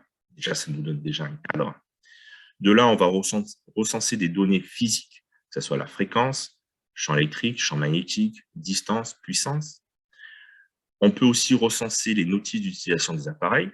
Donc, c'est plutôt facile si les appareils sont plutôt récents, moins de 10 ans, on va dire. Et de là, faut-il justement, est-ce que l'analyse ou le calcul théorique suffit? Oui, non. Est-ce que justement, à ce moment-là, ne faudrait-il pas passer par une métrologie sur les champs électromagnétiques? Et à ce moment-là, votre service de santé, en lien avec la CARSAT, pourra vous aider justement dans ce domaine-là. Voilà, j'espère avoir été plutôt concis concernant ce domaine qui est champ électromagnétique, qui est plutôt vaste. Et maintenant, je vais laisser la parole à Chloé Brault pour tout ce qui est risque biologique. Bonjour à tous. Du coup, je suis aussi accompagnée pour le risque biologique par mes collègues Nathalie Ramous et Charlène Canet. Et on va donc vous présenter ce risque sous différentes thématiques. Donc, tout d'abord, on va présenter qu'est-ce que le risque biologique, puis un peu l'aspect réglementaire, la méthodologie d'évaluation, comment prévenir ce risque et comment on peut vous accompagner au sein de l'AISMT. Donc, tout d'abord, quelques définitions. Qu'est-ce que le risque biologique?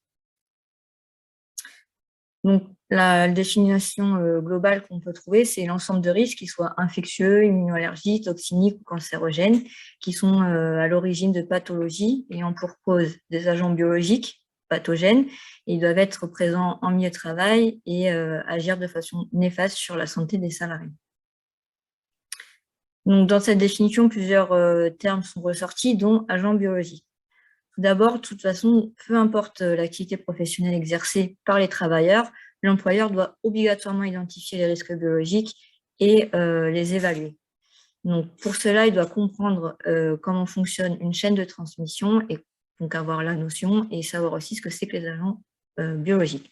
Donc, pour commencer, les agents biologiques, donc différents groupes, on a les bactéries, les virus, les champignons et les parasites. Il faut savoir que ces agents biologiques peuvent être soit pathogènes, soit bénéfiques à l'homme. Et forcément, aujourd'hui, dans le risque biologique professionnel, on va s'intéresser plutôt aux pathogènes.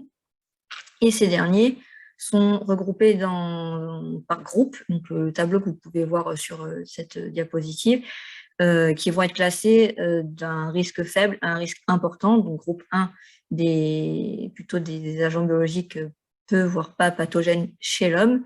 Et après, plus on va avancer vers le groupe 4, plus ça va être des agents biologiques graves pour l'homme qui peuvent induire de très graves maladies. Donc, tout au long de cette présentation, on a décidé de vous illustrer ce risque par un exemple concret. Donc, on va vous parler tout le long de la maladie de Lyme. Et du coup, là, concernant l'agent biologique pour cette maladie de Lyme, ça sera la bactérie Borrelia, donc dans la catégorie bactérie, qui sera donc hébergée chez l'acarien, qui est la tique. Donc, deuxième définition qu'il faut comprendre, c'est la chaîne de transmission. Donc, ces agents biologiques vont se transmettre selon cette chaîne de transmission qui va aller du réservoir d'agents biologiques jusqu'à un autre potentiel. Donc, pour n'importe quel agent biologique, on va avoir 4 termes dans cette chaîne de transmission, qui sera toujours le même circuit, donc le réservoir, puis la voie de transmission, puis une porte d'entrée, puis un autre contaminé.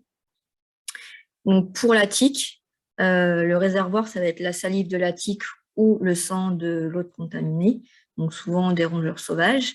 Pour la voie de transmission, ça sera plutôt par inoculation, voie cutanée ou piqûre d'une tique contaminée. Et ça va rentrer par la peau et le sang de l'homme. Et on va donc se retrouver avec un homme contaminé qui sera l'hôte.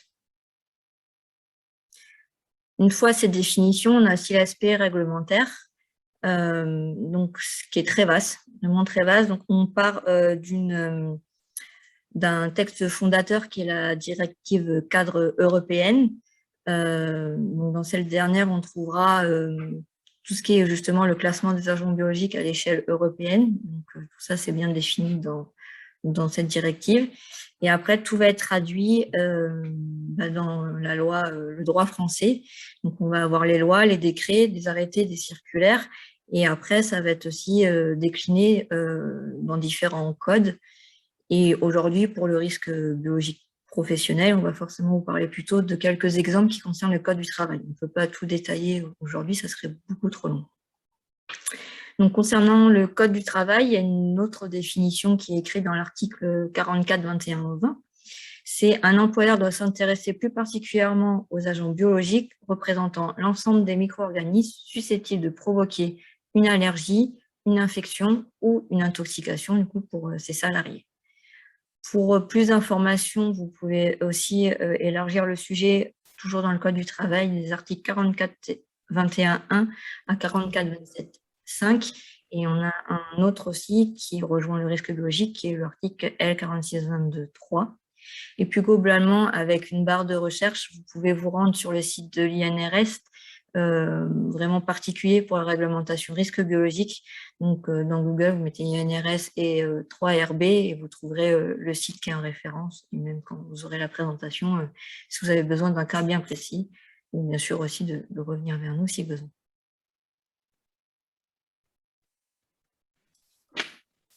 Alors, nous allons voir maintenant la partie méthodologie d'évaluation concernant le risque biologique. Alors, l'outil qu'on souhaitait vous présenter s'appelle Baobab, comme l'arbre, pour base d'observation des agents biologiques. Donc, c'est un outil de l'INRS qui permet l'évaluation du risque biologique et plus précisément l'identification.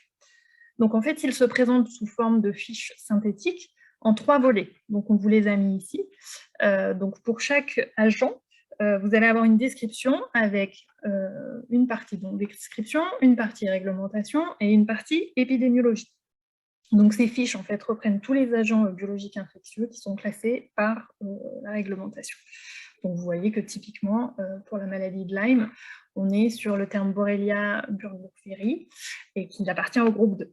Donc, effectivement, l'outil est intéressant parce qu'il permet de connaître le groupe de risque auquel appartient un agent biologique, de trouver le réservoir de cet agent. Est-ce que c'est une espèce animale? Est-ce que c'est le sol? Est-ce que c'est l'eau? Et enfin, les voies de transmission. Alors maintenant, comment prévenir le risque biologique? Donc, on va suivre le fil conducteur, à savoir l'exemple de la maladie de Lyme. Donc, ce qu'il faut savoir, quand on fait de la prévention concernant le risque biologique, quel que soit l'agent, il est absolument nécessaire d'agir sur la chaîne de transmission que vous a présenté Chloé en première partie, et donc d'agir à différents niveaux. Donc, typiquement, pour l'exemple que l'on a suivi depuis le début, dès le début, en étape 1, on va essayer de limiter la propagation des tiques. Donc, si possible, on évite les herbes hautes, comme vous pouvez voir derrière. On tombe court et fréquemment, et on essaie de limiter les accès au jardin et à la faune sauvage. En deuxième étape, ce que l'on peut faire pour prévenir le risque biologique dans le cadre de la maladie de Lyme, on peut essayer de limiter les piqûres et donc le risque de se faire piquer. Donc, lorsqu'on est dans le cadre d'une activité professionnelle exposante, on essaye, par exemple, au travers des EPI, de porter des vêtements longs, couvrant si possible les bras et les jambes, de couleur claire pour mieux repérer les tiques, qui, vous l'avez vu sur les photos précédentes, sont plutôt de couleur foncée. Des vêtements si possible fermés, fixer le bas du pantalon dans les chaussettes, la chemise dans le pantalon, etc. etc. Vous pouvez éventuellement appliquer des répulsifs contre les insectes sur une peau découverte, ou sur les vêtements. Bon, en respectant les contre-indications et les modes d'emploi, on a vu qu'il pouvait y avoir des perturbateurs endocriniens dans ces agents. Donc ensuite, en troisième étape, on peut essayer de limiter le risque d'infection après l'exposition. Donc par exemple, en s'inspectant minutieusement tout le corps, notamment dans les endroits où la peau est particulièrement fine, à savoir les aisselles, les plis, le cuir chevelu, en se faisant aider si besoin. On peut retirer la tique à l'aide d'un tire-tique, donc c'est une forme de pince. Il faut savoir que plus la tique reste longtemps sur la peau, plus le risque d'infection augmente. On essaie de répéter l'inspection le lendemain. Il faut savoir qu'une tique mesure entre 1 et 3 mm, donc le lendemain, l'examen, la tique plus visible parce qu'elle sera gorgée de sang.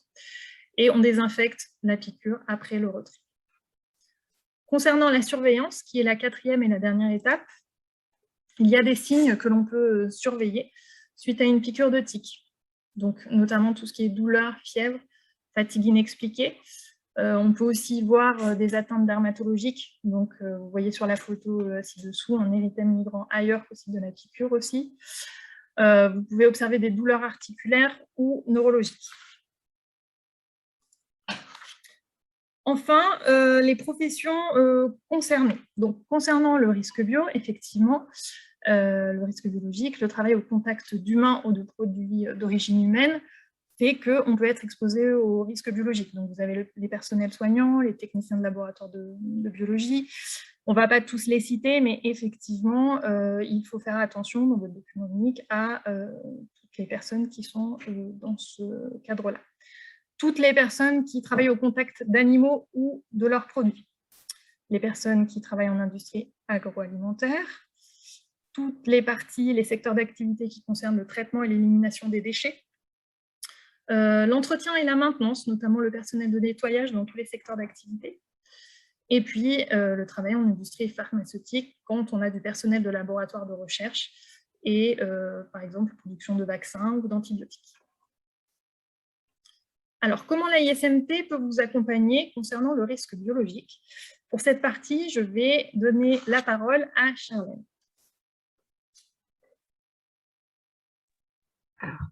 Merci Nathalie. Donc, pour nos équipes, on effectue des sensibilisations collectives en entreprise ou au travers des ateliers et de façon plus individuelle lors des visites de prévention.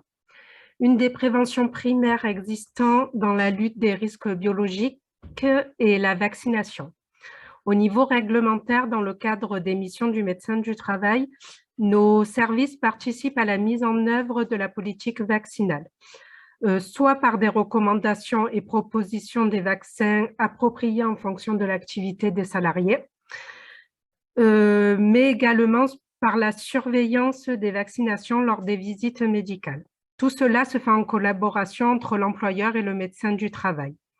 Pour aider chaque acteur dans cette mission, il existe un tableau de vaccination reprenant en fonction de chaque profession les vaccins obligatoires et ou recommandés. Vous retrouverez ce tableau sur le site mesvaccins.net. Nos services sont également très actifs dans la lutte contre la COVID-19 par des aides et des sensibilisations auprès des entreprises, et on effectue également la vaccination dans nos centres. Là, vous retrouverez quelques outils et ressources qui peuvent vous aider dans la lutte et dans l'évaluation du risque biologique. Et nous allons donner la main pour le risque suivant, qui est le télétravail, en commençant avec Nathalie. Donc, le télétravail. Pour développer ce thème, nous nous sommes posé la question, le télétravail est-il un risque ou un outil de qualité de vie au travail? Alors, difficile d'aborder le sujet du télétravail sans le replacer dans le contexte de la crise sanitaire. Donc, nous avons choisi de vous présenter ce thème selon le découpage suivant, à savoir le télétravail avant, le télétravail aujourd'hui, comment on peut envisager le télétravail demain, et dernière partie, si vous voulez en savoir plus. Alors, le télétravail avant mars 2020. Donc, en 2017, selon une étude d'INSEE, seulement 3% des salariés français pratiquaient le télétravail de manière régulière, c'est-à-dire au moins un jour par semaine. Donc, il était quand même très peu développé en France, notamment si on compare au taux des pays européens, notamment où on se positionnait à 20% en Europe, voire même 35% dans les pays du nord de l'Europe. Donc, en mars 2020, le télétravail a été imposé et mis en place dans l'urgence, parfois pas organisé. Alors, une étude de l'ANAC, donc l'Agence nationale pour l'amélioration des conditions de travail, faite en 2001, a quand même du coup essayé d'examiner ce qui s'est passé lors de ce télétravail qu'on a connu l'année dernière, qui était un travail caractérisé par son côté urgent. En tout cas, c'était un télétravail qui permettait de maintenir une forme d'activité. Il a été imposé souvent au dernier moment, souvent mélangé à d'autres contraintes et beaucoup de contraintes, notamment personnelles. Donc, il a laissé des traces et des enjeux professionnellement sur lesquels il faut faire attention. Alors, notamment, cette étude montre que à peu près 80% des salariés ont déploré le manque d'échange avec leur manager sur les difficultés, notamment sur les difficultés du travail à distance. Ce télétravail a également engendré pour 63% des salariés, et ce chiffre montait à 67% pour les managers, un sentiment de surconnexion, c'est-à-dire de devoir être en contact avec beaucoup d'outils et sur des plages horaires extensibles. Donc finalement aussi le sentiment de travailler plus, et bien évidemment en corollaire un sentiment de fatigue, mais également un sentiment d'isolement du fait des distances et du manque de prise en compte du besoin de cohésion avec le collectif de travail. Il s'assortit également d'appréhension à l'idée de retourner sur le site aujourd'hui, puisqu'on sort de la crise et on sort des des tolérances sur le télétravail de crise. Et ça s'accompagne effectivement d'appréhension. Et enfin, à peu près 40% des salariés ont déploré une dégradation de leur relation de travail du fait de la distance. On sait que la proximité physique engendre également beaucoup de choses, beaucoup de mécanismes psychosociaux comme l'empathie, comme la capacité à se représenter les contraintes de l'autre. La distance a altéré ça beaucoup dans des conditions où on n'a pas forcément pris en compte ce risque-là et en sont découlés beaucoup de conflits qui n'existaient pas auparavant.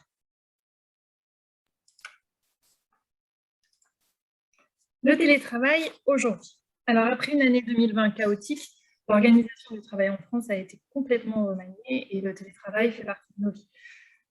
Qu'en est-il vraiment aujourd'hui? Alors, selon une étude Harris pour le ministère du Travail publiée en février 2021, le taux de télétravailleurs actuel est d'environ 31%, 14% en intégral et 16% en alternance. Le pic aurait été atteint en mai 2020 avec 41% de télétravailleurs. Ces chiffres concernent la situation en début d'année, hein, donc bien évidemment, la situation a évolué. Aujourd'hui, la tendance est vers un retour à la normale, avec un nombre de télétravailleurs qui diminue depuis le début de la crise. En revanche, le nombre de jours télétravaillés reste nettement supérieur au nombre de jours pratiqués avant la pandémie. C'est-à-dire qu'aujourd'hui, on est environ à 3,6 jours par semaine de télétravail, alors qu'avant la crise, on était à 1,6 jours. Alors, pour ou contre le télétravail, qu'en pensent les salariés? Alors, la satisfaction vis-à-vis du télétravail a baissé pendant la crise, mais elle demeure élevée. Seulement 14% des télétravailleurs disent ne plus souhaiter télétravailler après la crise sanitaire. Les avantages qui sont mis en avant par les salariés, et notamment une plus grande autonomie de travail, une meilleure conciliation entre la vie professionnelle et la vie personnelle, un gain de temps et d'argent, notamment vis-à-vis des transports. En face, on a des inconvénients qui ont été soulevés, toutes les problématiques liées à l'isolement, au manque de visibilité et de lien avec la hiérarchie et les collègues, la difficulté à séparer la vie professionnelle et la vie personnelle dans un lieu et un espace dédié. Qu'en pensent les employeurs? Alors, la grande majorité des dirigeants, environ 67%, se déclarent favorables à la mise en place du télétravail dans leur entreprise. Les avantages que les employeurs peuvent voir dans le télétravail sont notamment la réduction des coûts et de l'absentéisme, le gain de productivité, la flexibilité avec l'aménagement de postes en cas d'arrêt ou d'handicap. En face, on peut aussi bien évidemment relever des inconvénients, à savoir l'éloignement avec les équipes, allant parfois jusqu'au décalage horaire, et la diminution des échanges informels. Face à toutes ces données, quelles sont les perspectives pour le télétravail de demain?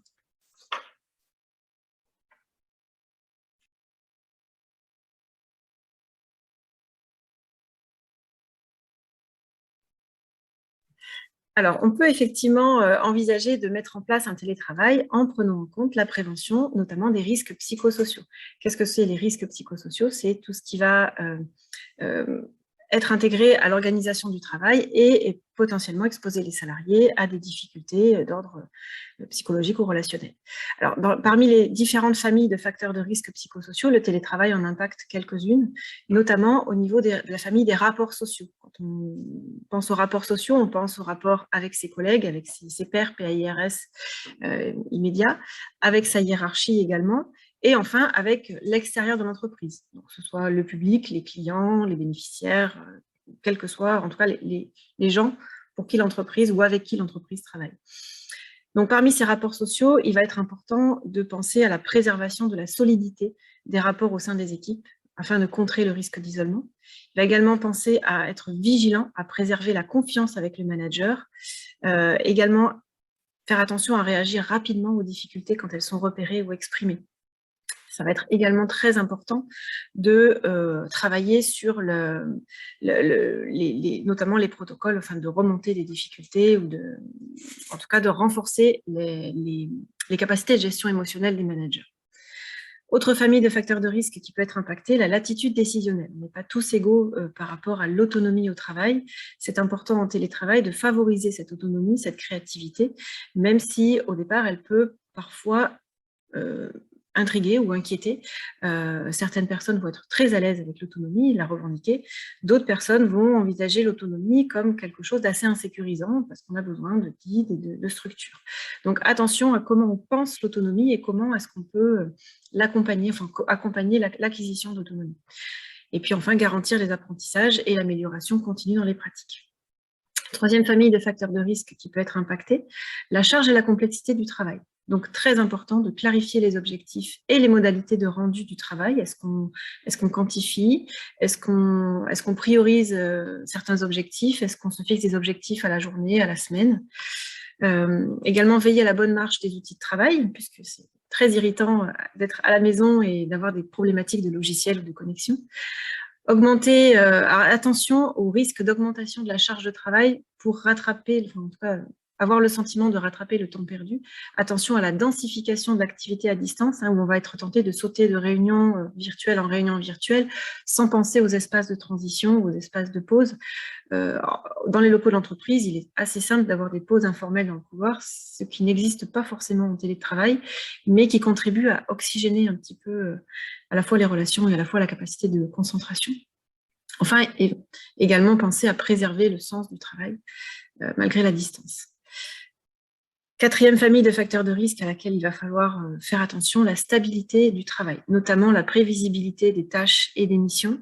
Et alors, ce qui est peut-être un petit peu plus subjectif et un petit peu plus compliqué à évaluer parce que ce n'est pas très formalisé, c'est la préservation des rôles et des périmètres d'action au sein des équipes. Lorsqu'on est à distance, il y a des tâches qu'on peut faire. Enfin, il y a des tâches qu'on peut faire facilement au travail, comme des photocopies, peut-être des scanners, des choses en fait finalement où on a besoin d'être physiquement à côté des outils. Et donc ces choses-là, on ne peut pas forcément les faire en télétravail. On attend peut-être le retour au travail pour le faire, mais c'est très facile ou très tentant de demander à un collègue qui est sur place, sur site, de le faire. Et on peut remarquer parfois sur la redistribution des missions, des tâches, des rôles, on peut remarquer parfois des mouvements de prise d'ascendant ou de prise de responsabilité qui n'existent pas forcément lorsque tout le monde est sur le même site. Donc attention à ces périmètres d'action et à leur définition.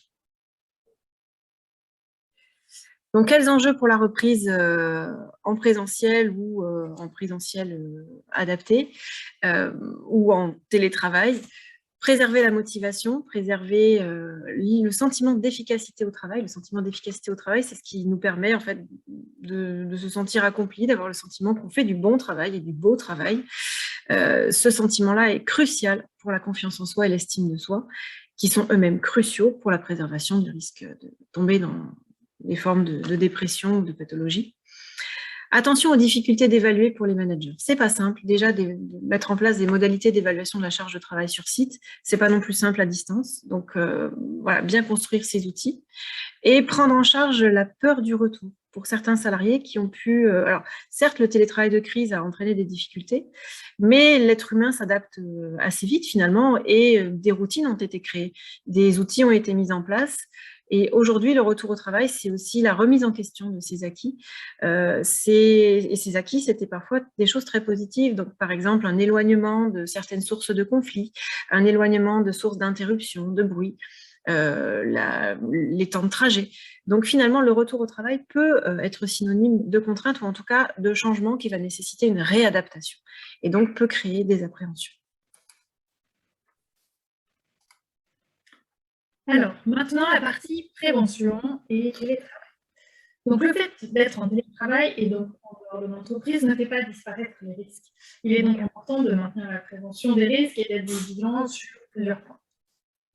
Alors, les points de vigilance qu'on peut évoquer sont notamment l'environnement de travail, l'environnement logistique, matériel et social.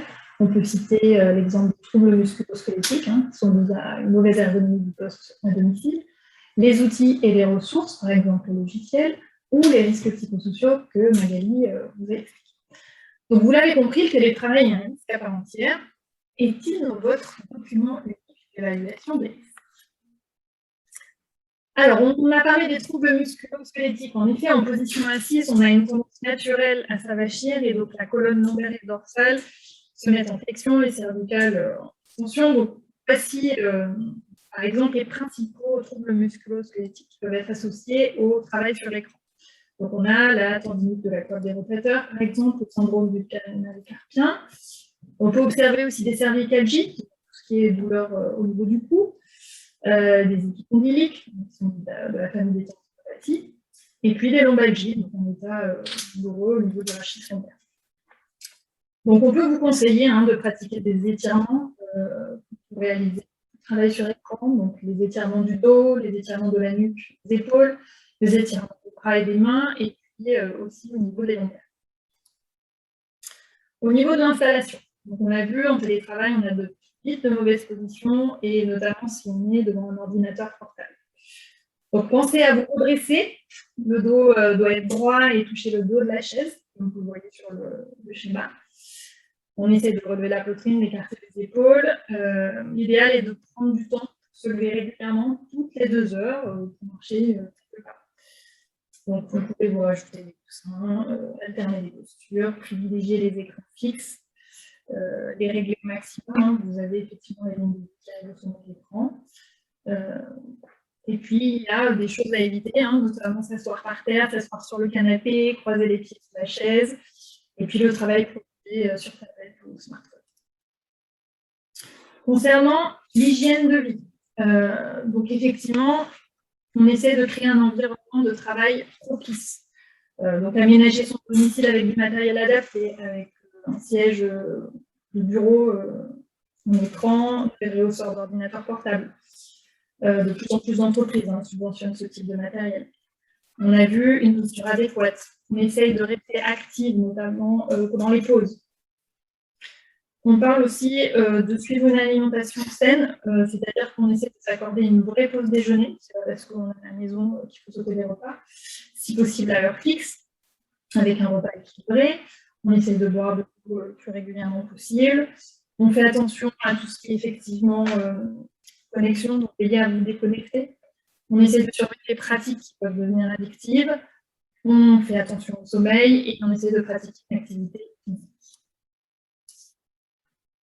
Alors, en ce qui va concerner la prévention des risques psychosociaux, au-delà de ce qu'on a dit tout à l'heure, donc je réinsiste sur la notion de relier, en fait, de recréer du lien entre les gens qui ont été séparés, qui ont subi, en fait, tout le monde a subi une situation, on a pu subir, en fait, un maintien sur site, on a pu subir un télétravail, comme on a pu subir aussi un chômage partiel. Donc, important de créer des espaces de lien, des espaces-temps de transition. C'est également important de prendre le temps d'intégrer le non-retour à l'avant. Souvent, en période de crise, on attend impatiemment le moment où tout va redevenir comme avant. C'est en général pas ce qui se passe. Par contre, on peut capitaliser sur les nouveaux acquis, sur les nouvelles pratiques, sur tout ce qui a pu en fait créer des apprentissages positifs et qui doit rester dans le travail. Donc, peut-être prendre le temps de se réunir et de réfléchir à comment le télétravail de crise a impacté notre activité au quotidien, quelles sont les pratiques qui vont disparaître, quelles sont celles qu'on va garder et comment réfléchir à l'organisation future. Et je l'ai dit également, être très vigilant au leadership, donc à cette notion de confiance technique et de confiance humaine, on va dire. C'est important d'avoir confiance dans la fiabilité technique de son manager, mais c'est aussi important d'avoir confiance dans sa capacité à nous soutenir et à comprendre nos difficultés. Alors, exemple de mise en place d'un télétravail pendulaire à l'issue des confinements, Nathalie vous l'a dit, dans beaucoup d'entreprises, finalement, certains salariés ont découvert des conditions de travail qui finalement ont permis de mieux vivre son travail. Donc, on souhaitait conserver une partie de télétravail.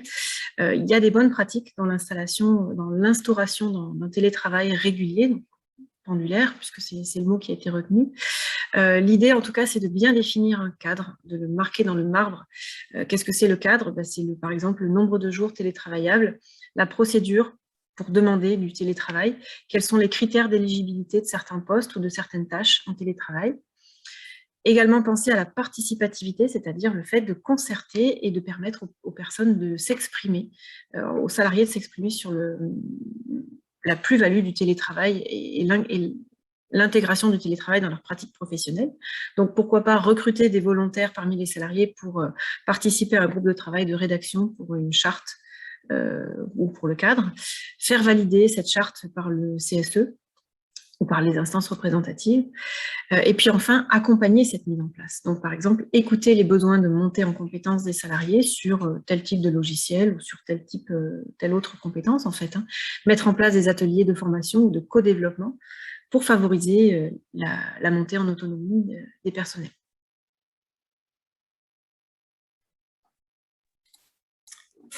Alors, en conclusion, aujourd'hui, je pense qu'on peut tous s'accorder sur le fait que le télétravail n'est pas un gadget social.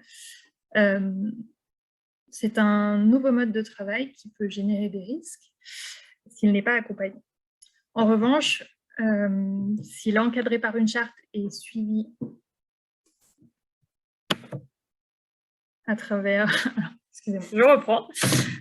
Donc, le télétravail, s'il est encadré par une charte, comme on l'a évoqué, Magali en a parlé, et suivi au travers du document unique, par exemple, il peut vraiment devenir un outil de qualité de vie au travail. Donc, voilà, l'idée est de trouver le juste équilibre entre les facteurs de risque et les facteurs de ressources, puisque les problèmes apparaissent lorsqu'on observe un déséquilibre.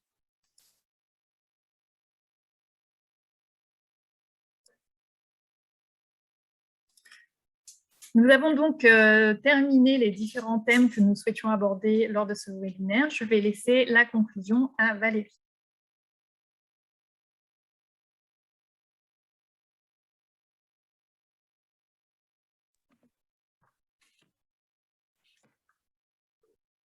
Voilà, nous arrivons au terme de notre webinaire. J'espère que nous avons apporté des éclairages concernant ces nouveaux risques.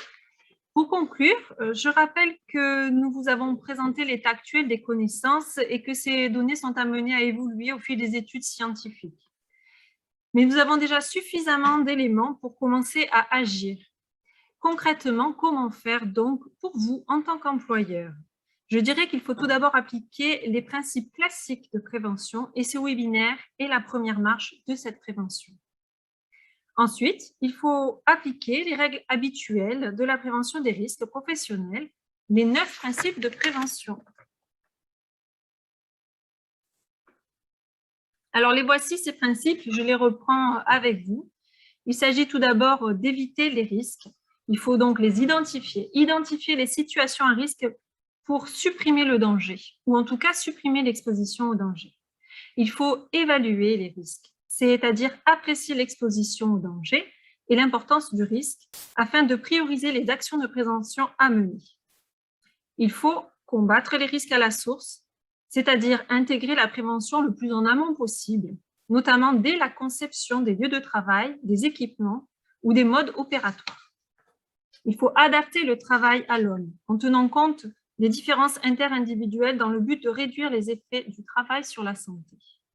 Il faut tenir compte de l'évolution de la technique, c'est adapter la prévention aux évolutions techniques et organisationnelles. Il faut remplacer ce qui est dangereux par ce qui l'est moins, c'est-à-dire éviter l'utilisation de procédés ou de produits dangereux lorsqu'un même résultat peut être obtenu avec une méthode présentant des dangers moindres. Il faut planifier la prévention en intégrant technique, organisation et conditions de travail, les relations sociales et l'environnement. Il faut donner la priorité aux mesures de protection collective et n'utiliser les équipements de protection individuelle qu'en complément des protections collectives si elles se révèlent insuffisantes. Enfin, il faut donner les instructions appropriées aux salariés, c'est-à-dire les former, les informer, afin qu'ils connaissent bien ces risques et les mesures de prévention associées. Alors, en tant qu'employeur, vous avez évidemment des obligations à travers notamment le document d'évaluation de vos risques professionnels.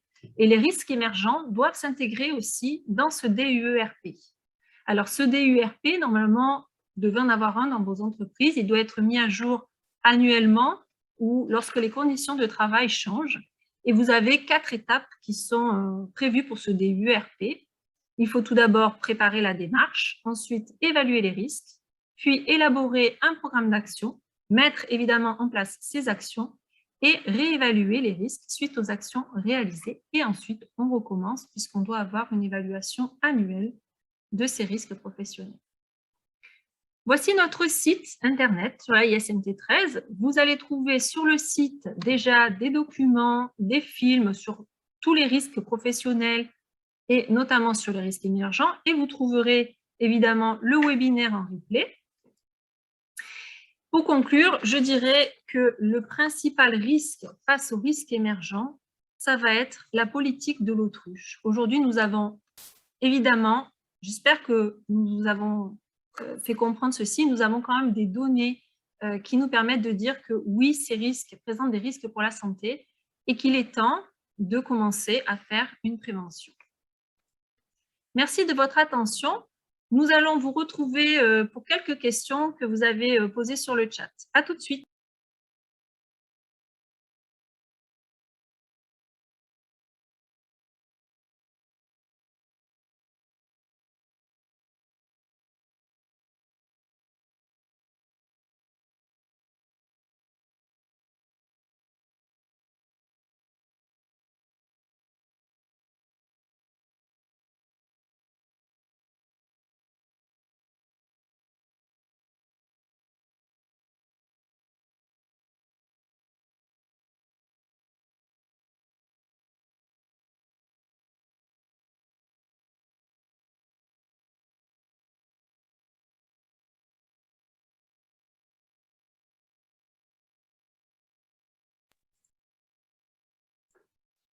Voilà, donc nous avons eu quelques questions. Donc, je vais répondre à la première question qui concerne les nanos. Donc, la question, c'était d'où provient la définition de 50% des particules avec la taille nano. Alors, cette définition, elle est issue de la Commission européenne. C'est une recommandation, la numéro 2011-696 UE, publiée le 20 octobre 2011 au journal officiel. Donc, selon la Commission européenne, je reprends, un nanomatériau est un matériau naturel formé accidentellement ou manufacturé contenant des particules libres sous forme d'agrégats ou sous forme d'agglomérats dont au moins 50% des particules dans la répartition numérique par taille présentent une ou plusieurs dimensions externes se situant entre 1 et 100 nanomètres. Donc, voilà pour la définition qui est précise.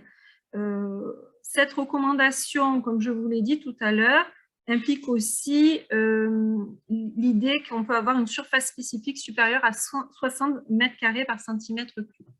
Donc voilà pour la question posée sur les nanos. Nous avons ensuite une question sur les perturbateurs endocriniens.